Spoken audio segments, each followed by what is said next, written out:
אוקיי. בואו נתחיל. מה זה? בסדר. כל אחד והסטנדרטים שלו. Okay, let's start. We're going to sit down. It's a good time to sit down.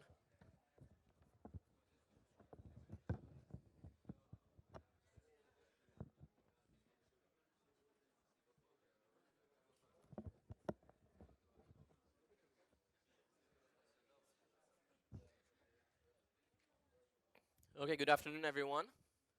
Welcome to the sixth and last faculty meetup. Today we're going to have Shahar Kvatinsky. He finished his bachelor in computer engineering in 2009. Graduated afterward a year later from the MBA program at the same university, Hebrew University. Then he came to the Technion. He did his PhD here with Avinoam Kolodny and Uri Weiser. The subject of his thesis is very similar to what he's going to talk about today, Memristors-based circuits and architecture. After that, he spent a year in Stanford as a postdoc, and in 2015, he came back as an assistant professor here at our faculty.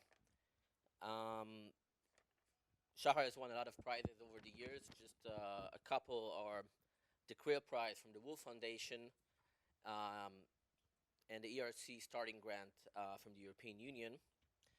He's married to Noah, and they have 4 children, Or, Neta, Omer, and Nave, okay, Nave. And they live in Kibbutz Hanaton. Yeah, okay, pronounced it right. Okay, so let's give a hand to Shahar.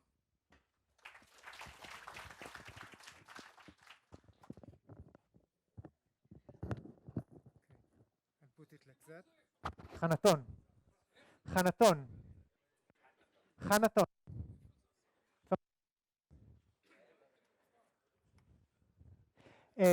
Okay,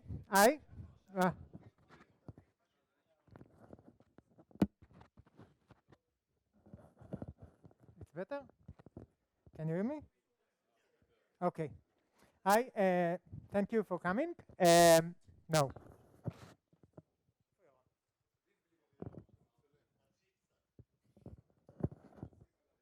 Better?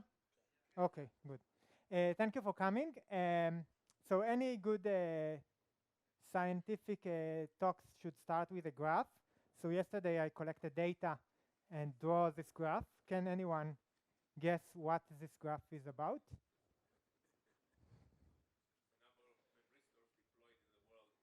No. So maybe this will help you, right? Can you guess? Okay, so that's the number of tickets that Omer Adam sold yesterday. In less than 24 hours, it was completely sold out. So apparently, this is the room with all the people in Israel that prefers me over Omer Adam. And I made this experiment this morning. I asked my kids if they prefer to hear a lecture from me or to go to a show by Omer Adam. They thought for a second. My eldest daughter told me, it's a hard question, but Omer Adam. My second one told me, we hear you all the time, so definitely Omer Adam. My youngest son is 1 year old, so he can't talk. So we put him an Omer Adam song, and he started to dance. And then I showed him a lecture of mine, and he fell asleep. So I hope you won't fall asleep, but so I appreciate that you are here. So let's start with some real things. So I'm working on integrated circuits and chip design, computer systems. So it all started basically in 1947, 23rd of December 1947. Shockley, Bardeen, and Brattain demonstrated the first working transistor in Bell Labs. They demonstrated it to the Bell Labs management. This is a replica of the first transistor. And since then, transistors became the building block of integrated circuits. They are used basically for any use that we need in integrated circuits, for digital circuits, to build logic gates for the computation itself, This is, for example, an inverter, the NOT function, very basic logic gate, consists from 2 transistors, to analog circuits, for example, for amplification, to construct a clock, to communication, sensors, for memory, if we want to build a memory cell. For example, here, this is an SRAM cell, 6 transistors, store a bit. And the first ones that really understood that transistors are the building block of integrated circuits was Gordon Moore in 1965. He made the Moore's law. Moore's law is not a nature law, or it's not a state law. It's basically a prediction or a business guideline that Moore made based on 5 points. So in 1965, he had 5 points of real products or real devices, and this is a logarithmic scale. So you can see here this is 0, so it's 1 transistor, a single transistor. And in 1965, they have about 50 transistors in an integrated circuit, and he just drew a straight line on the logarithmic scale and said, okay, from now on, that's what we are going to do. We are going to increase the number of transistors on the same area with the same cost. So every couple of years, every 2 years, we will duplicate the number of transistors at the same cost, at the same area, the same chip area. And this law worked pretty well for about 50 years. So here you can see different processors from Intel, and this is the year. This is the number of transistors. So if in the 70s it was about 1,000 transistors, now we have 10 billion. So worked really well, right? 2x every 2 years. It's about 1,000 times more every 20 years. So really impressive. And in order to do that, the way to do that was to build smaller transistors, and it's not that easy. So the idea was to change the transistor. So if the first transistors were bipolar, this is an NPN transistor, and then they moved to MOS transistors, and in the last decade it is FinFET transistors, but at the end it's all about transistors and about making them smaller. So today when we look on an integrated circuit on a chip, we will see 10 billion transistors, very small ones, about 10 nanometer in their size, and by that Moore's law succeeded to maintain for more than 50 years. But Moore's law has slowed down, at least slowed down. Even 4 years ago, then the CEO of Intel said that Moore's law is not anymore about 2 years per two times more transistors per 2 years, but it is actually 2.5 years. And actually in the last 2 or 3 years, it's even slower. And the reason is that it is much more expensive to do that.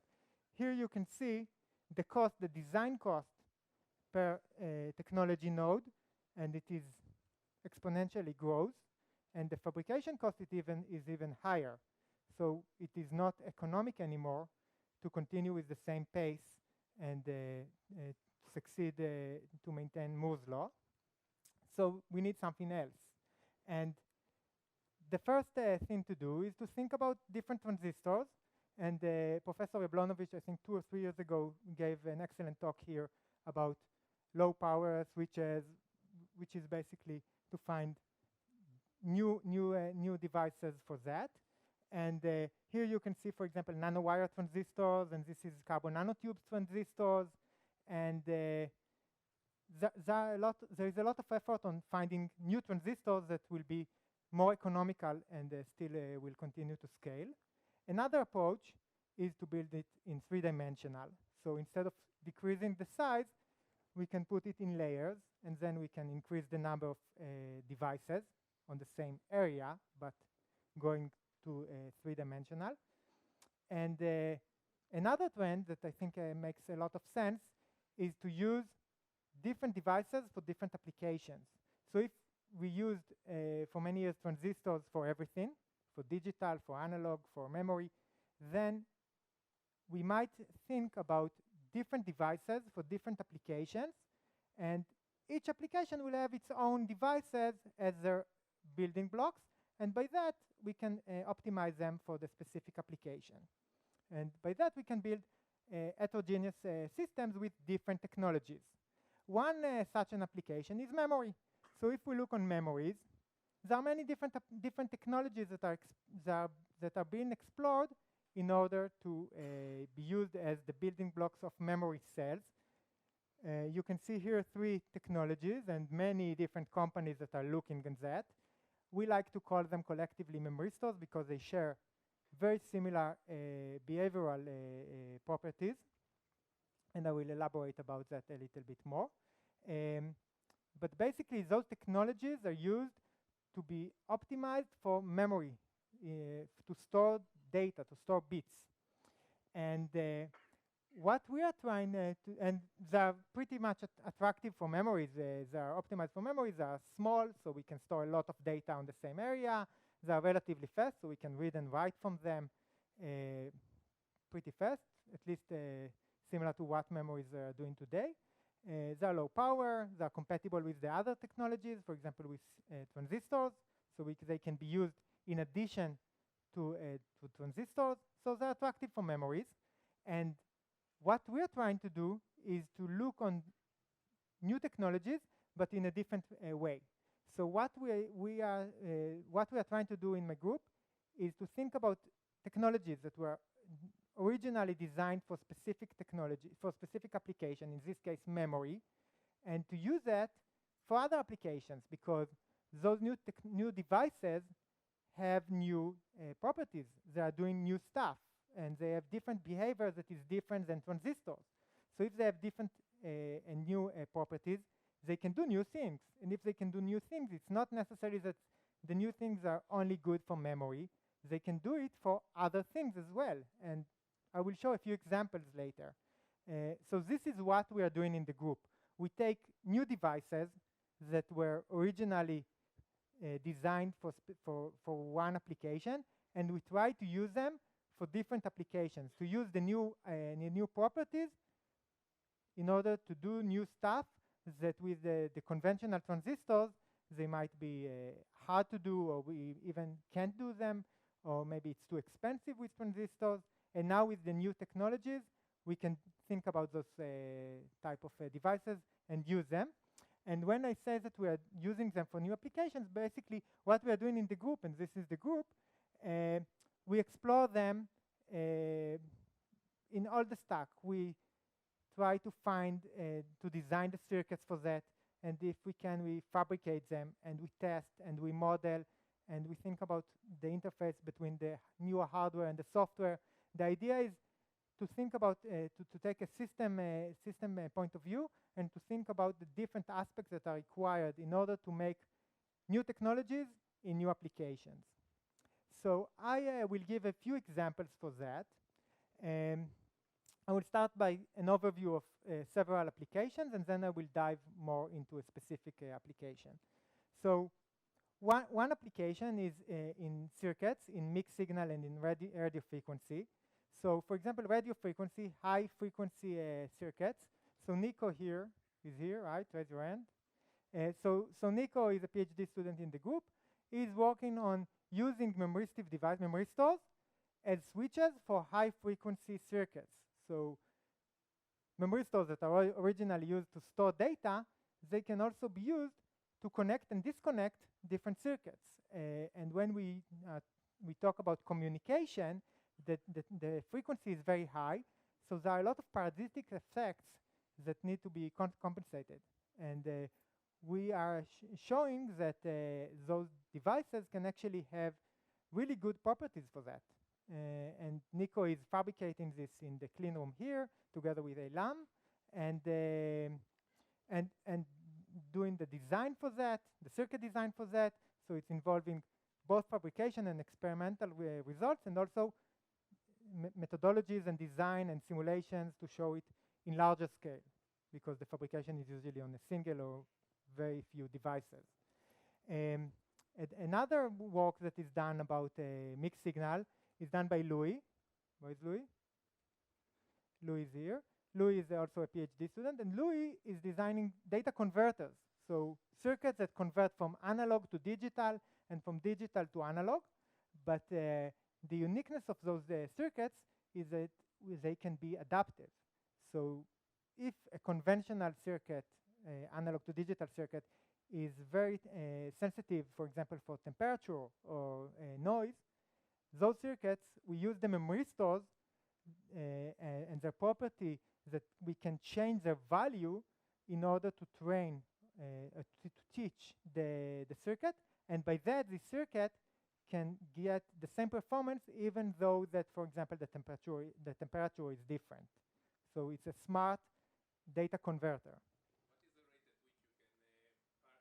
What is the rate at which you can modify the parameters, like the switching speed or The switching speed, switching speed it really depends on the technology. It can be nanoseconds, but usually the training is, we have a training phase, and then it operates without switching. So, and then it's just an ADC. Okay. Also it's nanoseconds, but it's configuring the circuits.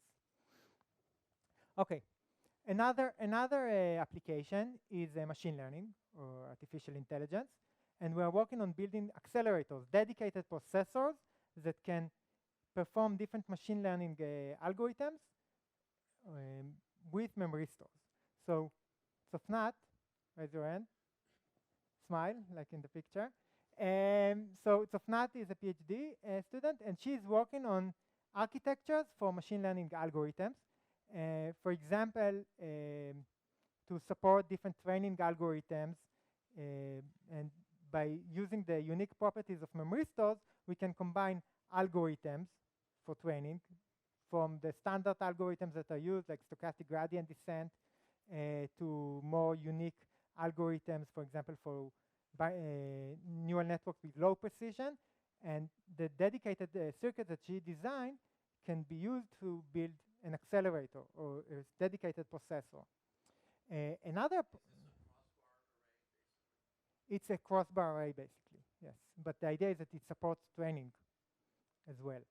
Usually, just a standard crossbar doesn't support training, so we modify the crossbar. Another approach is done by Adi. Raise your hand. A master student in the group. So Adi is working on ultra-low power processors. So the idea is to use processors that are used in ultra-low power, for example, for Internet of Things, for different sensors, where we are very sensitive to the energy and the power. And she built an accelerator, a small accelerator that is compatible with RISC-V, which is an architecture for low power. And by that, we can run a RISC-V processor and accelerate different machine learning inference algorithms applications. Another approach is to use memristors to mimic biology. So this is done in a collaboration with Professor Rames Daniel from Biomedical Engineering Department, and Hannah Abu Hana is a master student that is working on what we call cytomorphic computing. Cytomorphic means cell mimicking cell behavior. So the idea is to build circuits, and we use the unique properties of memristors to get the performance of different biochemical reactions. We can, for example, build a circuit that its output is very similar to what happens where, for example, when in genes or in different biological cells. And by that, we can, for example, mimic or simulate the reaction of a drug with different cells. But in hardware, in analog circuits, and by that, it can be very fast. If we try to solve the different differential equations in software, for example, it will take very long time. But when we design a small circuit, it basically happens immediately. Okay, another project that I want to explain in more details is computation in the memory. It is my ERC project.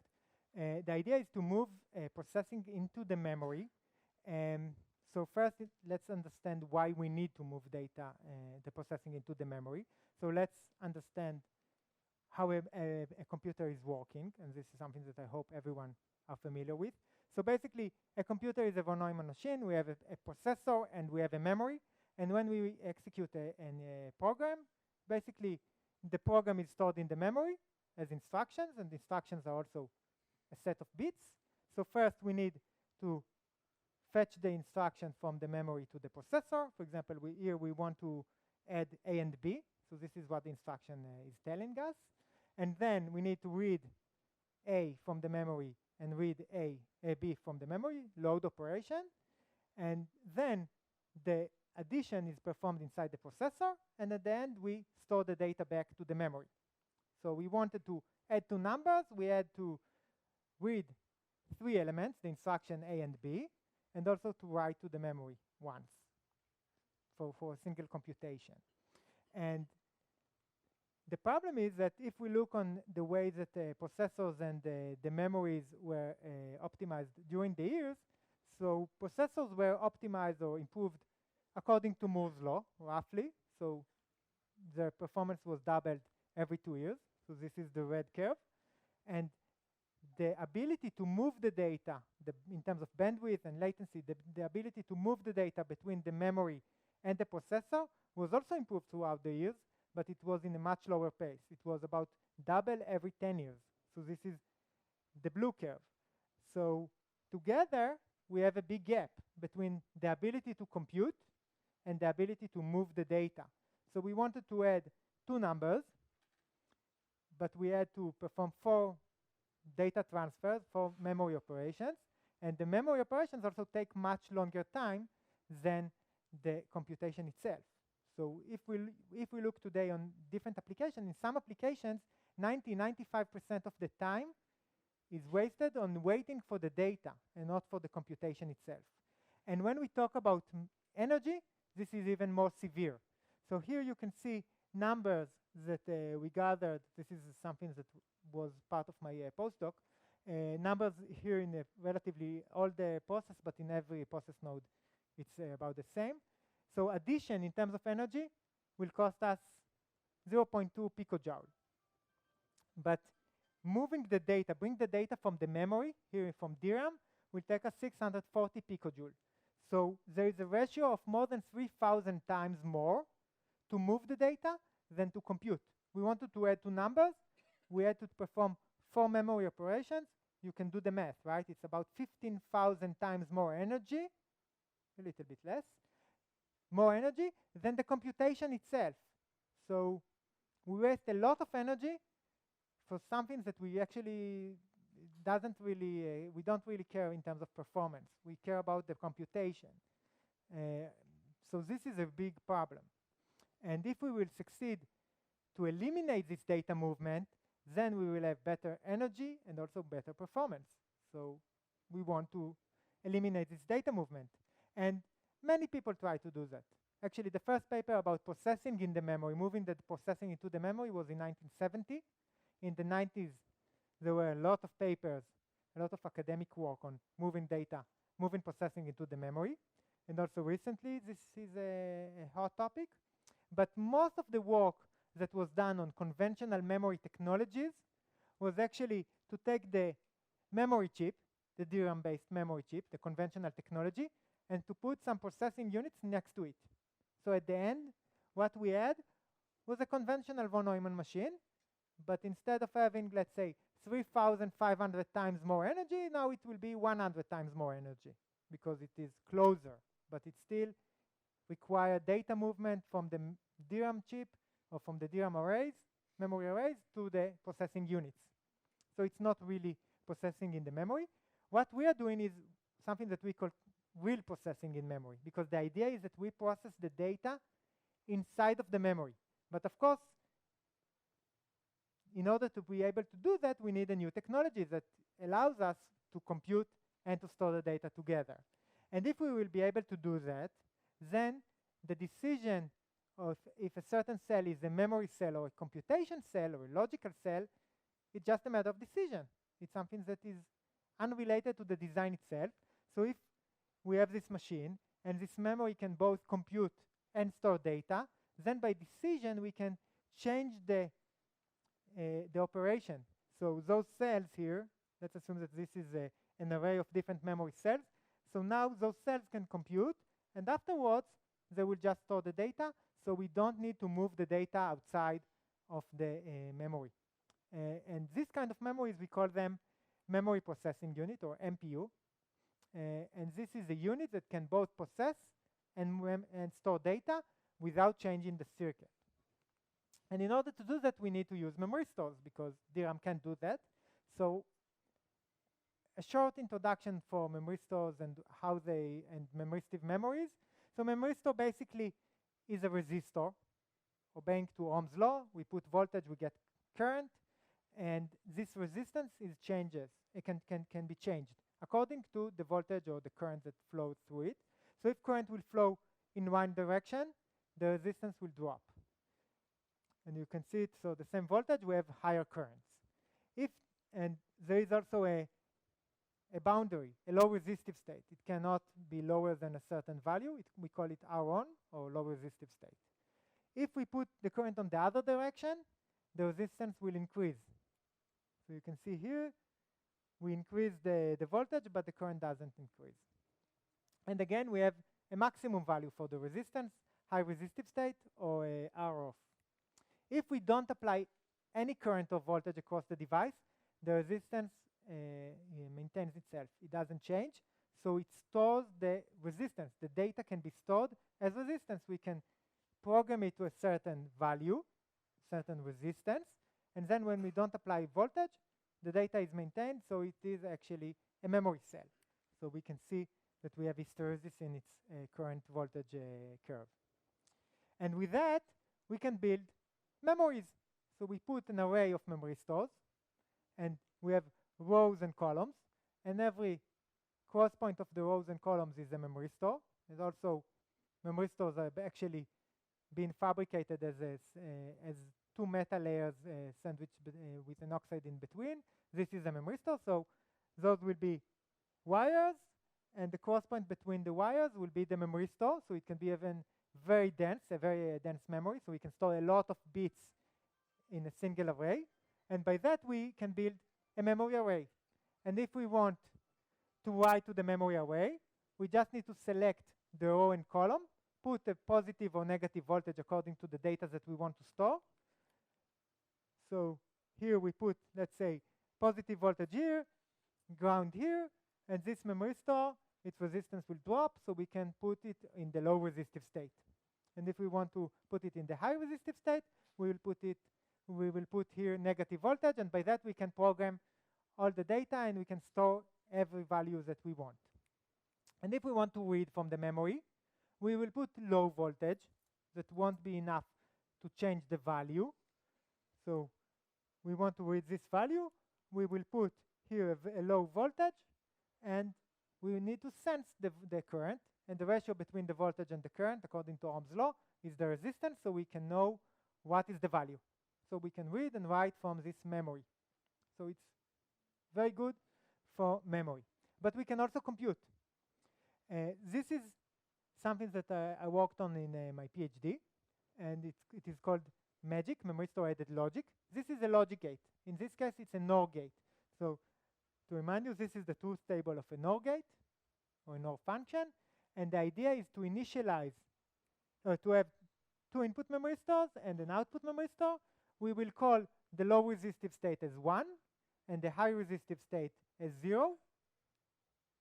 Boolean function, so we have only two states, and the initial value of the input memristors will be the input of the gate, the two columns here, and the third memristor will serve as the output, so its final resistance will be the output of the gate. And the way that we will compute will be by applying, or to initialize, the output to a non-value, to the low resistive state, just the way that we write to a cell. And then we will apply a fixed voltage to this node, and since this will be a positive voltage, the current will flow from here to here, and by the connectivity of the gate, the output can either increase its resistance or we leave it in with the same state.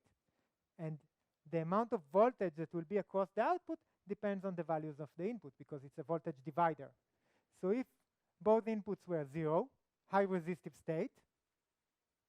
Then at the beginning, we initialize that to low resistive state, and those are in high resistive state, so most of the voltage will be across the inputs, and the output will have almost 0 voltage. So it won't be enough to change, and this will maintain as low resistive state or logical 1, just the way we wanted. In any other case, at least one of the inputs will be in the low resistive state, and now when we'll apply the voltage, at least half of the voltage will be across the output, and this will be enough to switch the value to the high resistive state or to 0, just the way we wanted in the NOR gate. So this is a NOR gate and it works. And as I said, this is something that we invented in my PhD. And 2 years ago, a group from Korea demonstrated that in 2 different papers on 2 different technologies. They demonstrated the NOR gate. You can see the drawing here and the experimental results. And now we are working on in my lab on also demonstrating it with the more standard memristors. And just to show you some unpublished work, this is something that Barak is working on. Where is Barak? Here. So those are results of an OR gate, not an OR gate, based on memristors that we got from a group in Germany, in Jülich, that were fabricated by Dr. Vika Srana, that he gave us the devices, and Barak is working on the demonstrating and showing that the gates are working, and you can see some unpublished work. Okay, it's work on progress. And you can see that we can change the outputs from the initialized value to the desired value based on the inputs. So we know how to compute or to build a single logic gate with memristors, but we want to compute inside the memory. And in order to compute inside the memory, it's not enough that this gate can work, but we also want it to be compatible with the memory array structure. So if we look on the magic NOR structure, and you can see that I marked it with different colors, actually, this is the same circuit, right? You can follow the red into the red, and the green into the green, and the purple into the purple. It's the same gate, exactly. And this gate looks much more similar to the memory array. So actually, it's supposed to be animation. This is a magic NOR gate inside the memory array. And not only that, since we just select different columns or different bit lines in the memory, actually by selecting different columns in the memory, we can select multiple rows. So actually we can perform not a single NOR gate, but we can perform many NOR gates in parallel. So it's actually a great vector machine or single instruction multiple data machine. So we have massive parallelism inside the memory. We don't need to change the memory array, and we can perform thousands or millions of NOR operations simultaneously. And with that, we can think about computing different tasks. So we can know how to do NOR, and NOR is a complete logic function, so we can perform basically based on a sequence of different NOR operations, we can perform everything.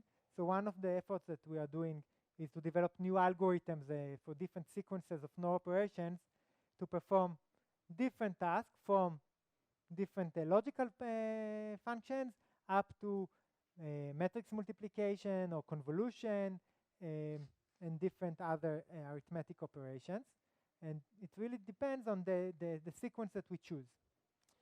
And with that, we can think about a system, about the memoristic memory processing unit that will be a unit that can be used as a memory and can also compute. So in this system, we will, for example, want to perform some, let's say, addition of 2 vectors. So we have the 2 vectors inside the memory.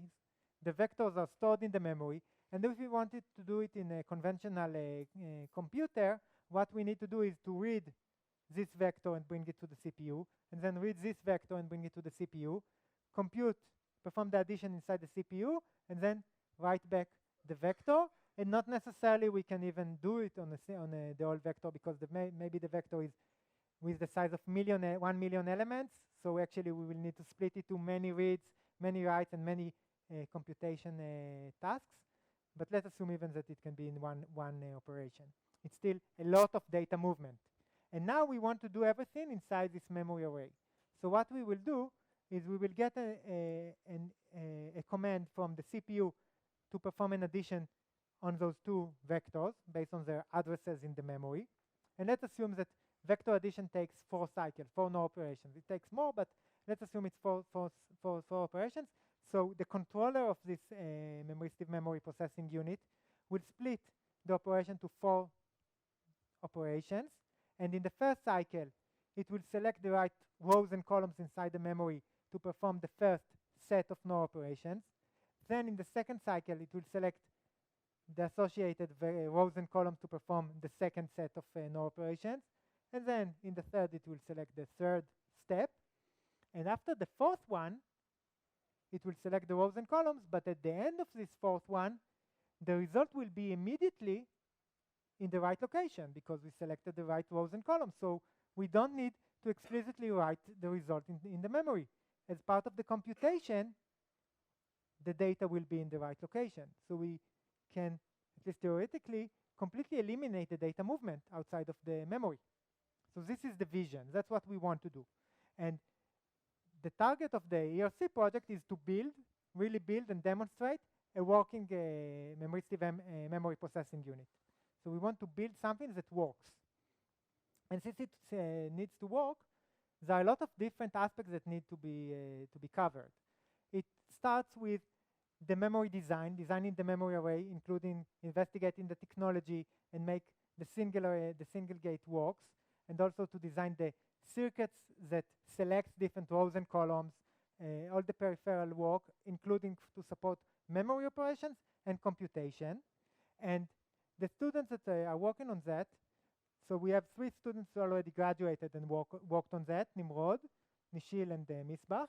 So Nimrod worked, for example, on understanding the real limitations of real technologies like process variation, for example, or temperature on the computation itself. And they also did the first design of the first chip that was fabricated, was taped out together with a company called Winbond, and we're currently working on testing it in the lab. Nishil worked, for example, on the protocol, on how this memory will communicate with the processor to support memory operations and also computation. And Misbach worked on the peripheral circuits, how to perform write operations, for example. And that's another issue. And Barak, as I already mentioned, is working on how to make those devices work in the lab, and also is working on inventing new logic gates inside the memory. And Mo is working on developing. Mo is here. There is Mo.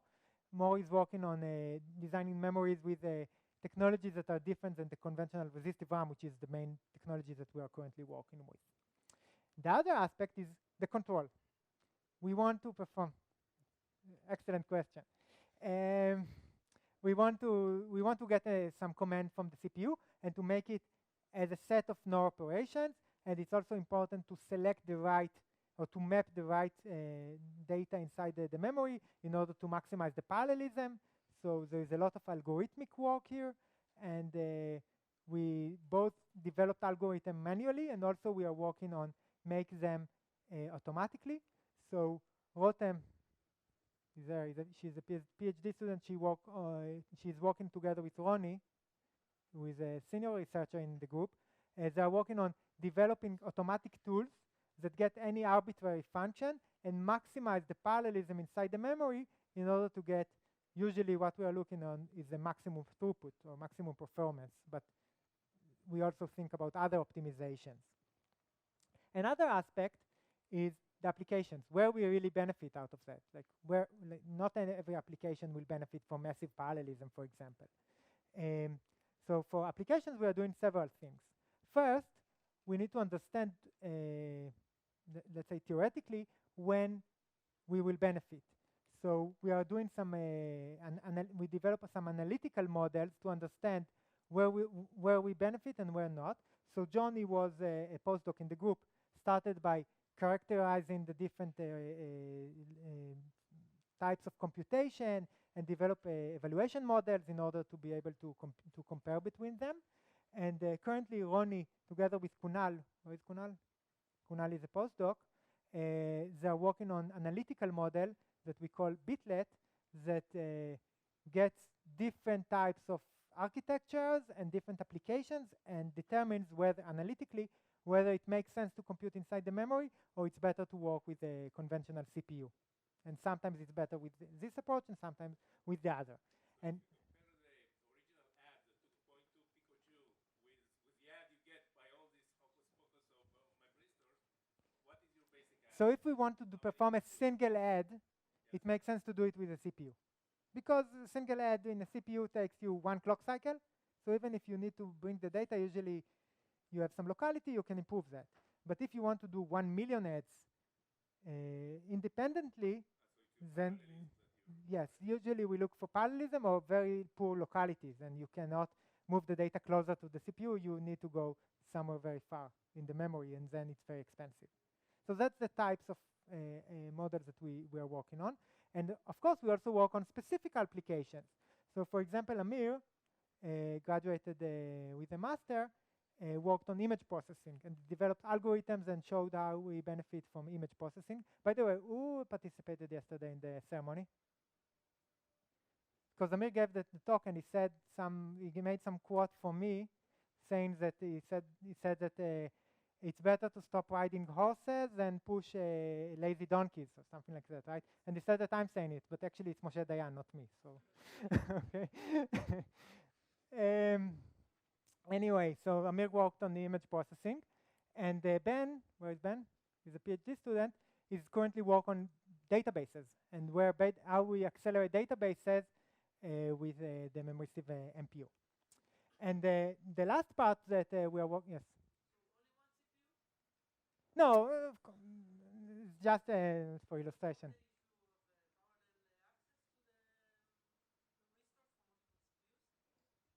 So this is true, of course. That's different aspects, and the model is more is let's say in the model we look mostly on bandwidth and not on.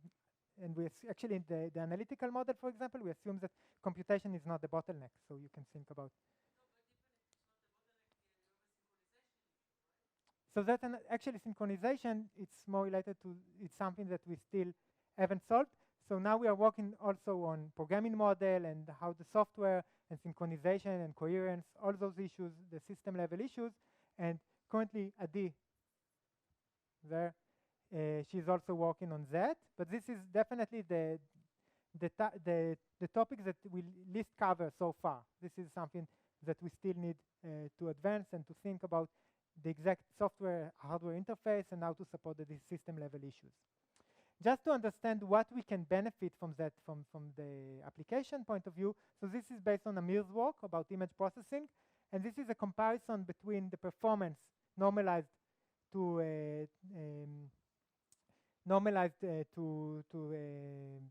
accelerators. So it's better than CPU. Our baseline is better than CPU, it's accelerators, and this is how much we benefit versus accelerators. So you can see the different image processing tasks, we can get an order or 2 orders of magnitude more in terms of throughput versus the accelerators that were optimized to improve image processing. So there is a lot of potential here. So to summarize, what we are doing is to take new technologies and to use them as new building blocks for new applications. So we look on Memristors. Memristors are used and optimized in industry for memory, and we use them for different applications. I focus mostly on computation inside the memory, and what we are trying to do is to build the whole systems that can really do both processing and computation inside the memory. And with that, I want to thank you that you preferred me over Omer Adam and the group. Thank you.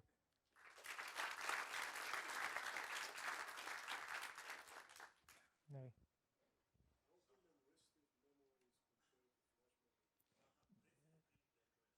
What?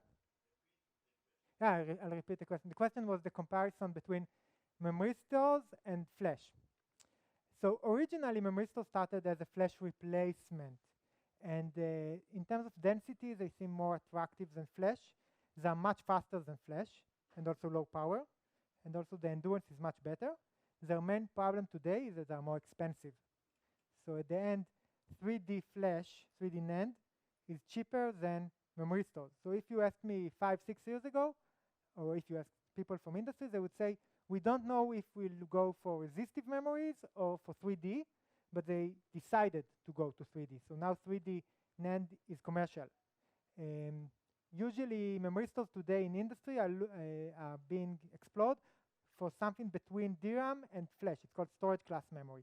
So it's better than flash in everything except for the cost, but it's cheaper than DRAM, so it's somewhere in between. Intel already has a product like that called Optane. Mm-hmm.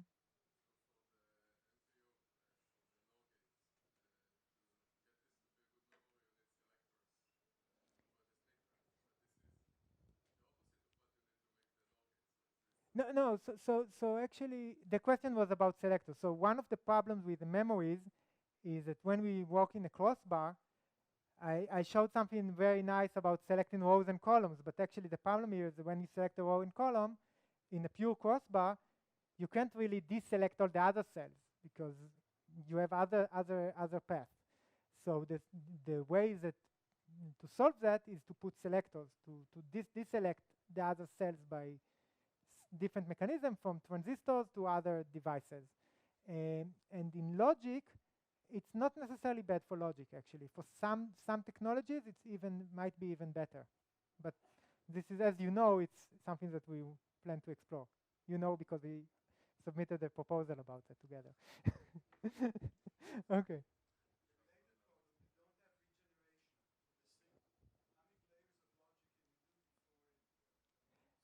Okay, that's an excellent. The question was about regeneration. So in CMOS, when we compute, and if the result is 1, the 1 will be stronger than the inputs actually. The output is stronger than the inputs because transistor has amplification. And this way, everything is passive, so we don't amplify anything. So what we are doing is we use technologies where the ratio between 1 and 0, between high and low resistances, is orders of magnitude. And this way, first, even if there is a degradation, it is pretty negligible. And also, usually when we perform the computation, we switch the device. So it's like writing to the cell. And when we write, it's a nonlinear process, so it usually writes to a strong value. But it's something that is delicate. That's part of what Barak is doing to make sure that it works.